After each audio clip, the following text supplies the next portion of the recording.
In this video, I'm going to share with you 10 top tips on why we should increase our water intake.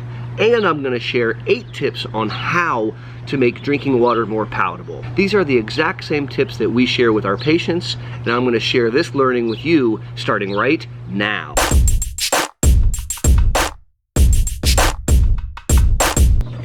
Howdy, Aaron Boster here at the Ohio Health MS Center, talking to you today about the benefits of drinking more water. This video is part of a larger series on MS wellness. It's getting hot outside here in the summertime in Ohio, and I thought I would take a few moments to review the genuine benefits that you can experience by increasing your water intake. In this video, I'm going to cover 10 medical reasons to consider increasing more water intake.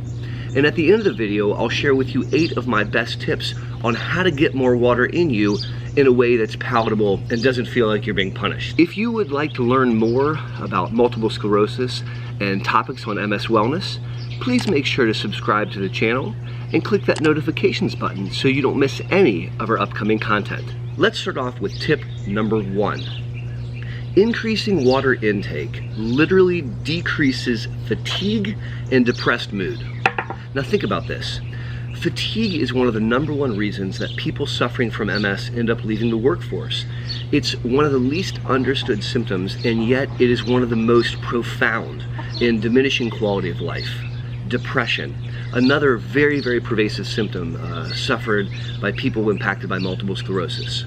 Now, I'm not selling snake oil, and I'm not really selling water, but I am telling you that if you increase your water intake, you will notice, as many of my patients have noticed, their fatigue is a bit better, and their mood is a bit better.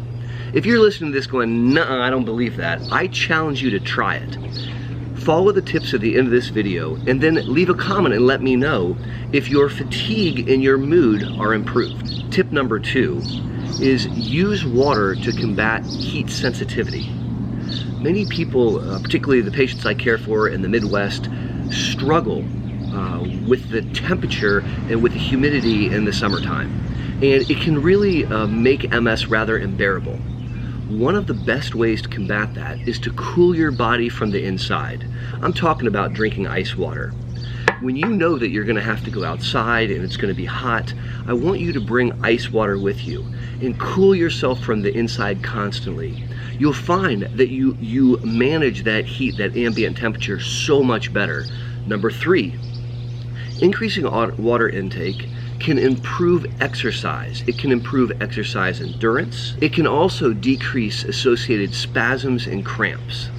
And so as you make efforts of getting on that elliptical or getting on that stationary bike or taking the dog for a walk, remember, if you're doing it dehydrated, you're disadvantaging yourself. Use water before you exercise and use water during exercise to improve your exercise performance. Tip number 4, and this is a giant one, weight loss. You will find that if you increase your water intake, that you lose weight. There's actually really cool studies out there that demonstrate that drinking water instead of drinking diet soda or a diet beverage actually is more successful in weight loss. And if you think about it with me, if you drink a large glass of water before you sit down to a meal, your tummy's fuller and you literally don't eat as much.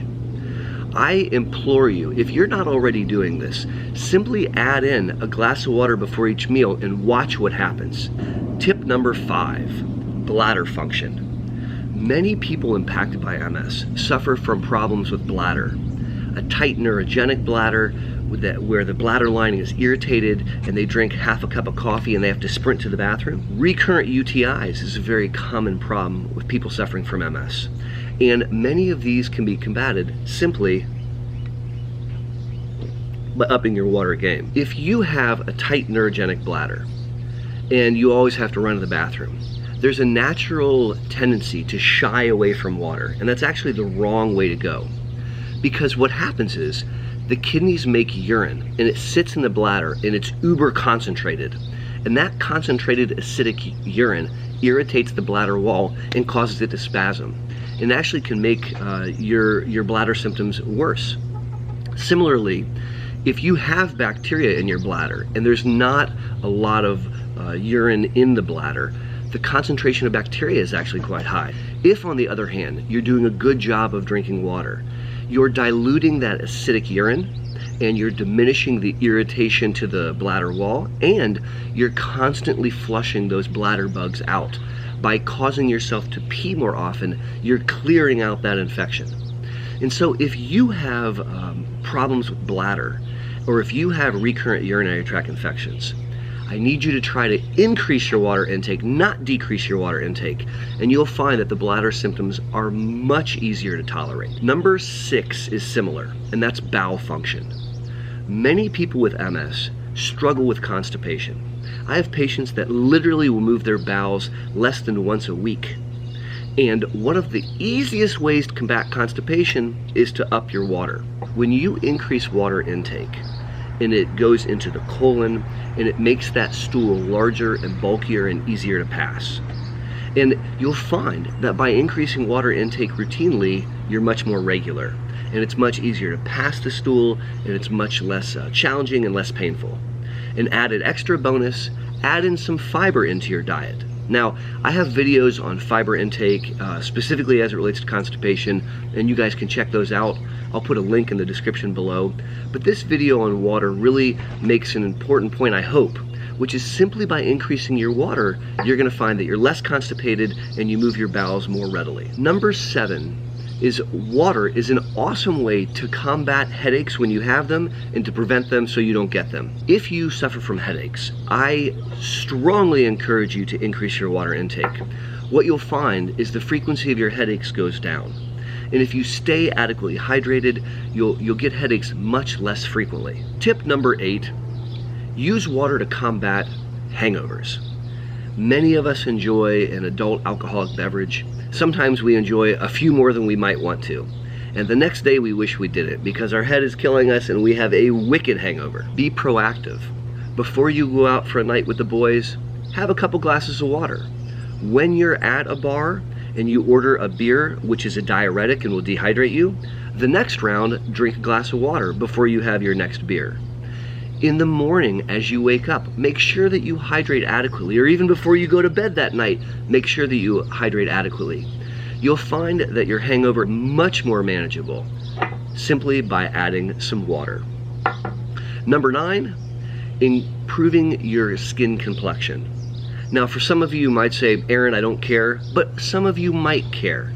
And simply by increasing water intake, you'll find that the complexion of your skin is improved. Number 10, save money. Americans spend a tremendous amount of money purchasing beverages. I'm talking about sodas and coffees that are designer and fancy pants, and a myriad of weight loss drinks and diet beverages. I challenge you to put those aside, save your cash, and simply increase your water game. The next segment of this video is on how you drink water. I just went over 10 tips on why you should drink water, but many of us need to consider, how am I going to do this? And you say, Aaron, I don't really like water.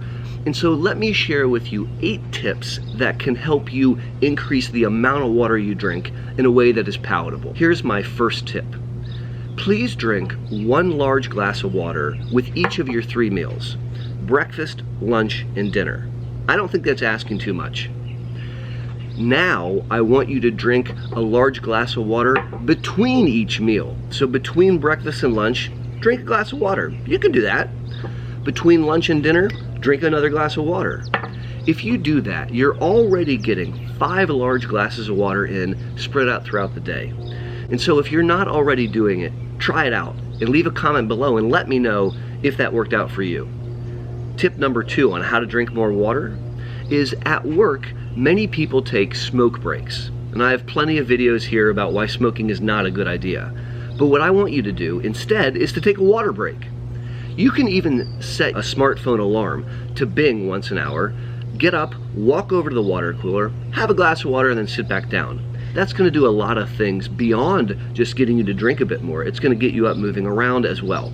And so take water breaks at work as a way of increasing your water intake. Number 3. This is a tip that works well for my wife. It's to carry a water bottle. She specifically reminded me to tell you she likes water bottles that have a carabiner that she can snap onto her purse or onto her pant and have a nozzle like a straw, because that way she can just take sips throughout the day. She keeps that water bottle full of ice water, and when she runs out she fills it back up. And she finds that she'll be drinking or sipping water throughout the entire day almost without really paying attention to it. So consider carrying a water bottle. My next tip, number 4, is what to do about coffee and alcohol. Coffee is a diuretic, meaning when you drink it you end up peeing out more fluid than you put in. And the same thing with alcohol. And so if you're drinking a lot of coffee during the day, or if you're having a few beers or alcoholic beverages in the evening, you're actively dehydrating your body. And so here's a tip to combat that. Consider for every cup of coffee, you have a glass of water. If you do this, you're going to keep your fluid balance where you want it to be. Similarly, if you're having a few beers with the boys, alternate a beer with a glass of water, a beer with a glass of water. And in doing so, you're going to keep yourself adequately hydrated so that you're not depriving yourself of coffee or a beer, and yet your fluid status stays the way that you want it to be. Tip number 5, turn it into a game. Make a competition. Tell your friends at work, hey guys, we all need to drink more water, let's make it a competition. Come up with a silly prize and try it for a week and see who can do the best job of drinking some water at work. Make it a game. When more people are involved, it's a little bit easier of a thing to do. Number 6, drinking plain water sometimes doesn't taste delicious. And there's some really easy things that you can do to improve the taste. I found a few years ago, it turns out that I actually like carbonated water. When I drink carbonated water like I am right now, it doesn't taste so bad. It almost tastes like I'm having a soda, even though there's no sugar or flavoring. And simply adding carbonated water is something that works really well for me. If you haven't tried carbonated water, next time, try it out and see what you think. Alternatively, squeeze a lemon into your water. Lemon water is delicious, as is cucumber water, as is water where you mix in berries. These are natural flavors, they're inexpensive, and they can make it taste delicious. So try adding carbonated water into the mix, and or try adding a lemon, and see what you think. My last tip on how to drink more water is to consider buying those calorie-free flavorings. These are little concentrated flavorings that you can put in your purse or in your bag, and you can add it into your water when you're at a restaurant or when you're at work. And you can make your water taste like lemonade, you can make it taste like sweet tea. There's no calories involved, but it's really wonderful for the palate. In this video, we spent a few minutes talking about 10 reasons why it's good to increase your water intake, and several tips on how to increase your water intake. Are any of these tips helpful, or which ones are most helpful? Which ones do you think you're gonna try out first? Please leave a comment or a question below. Once again, my name is Boster with the Ohio Health MS Center, talking to you today about the benefits of increasing your water intake.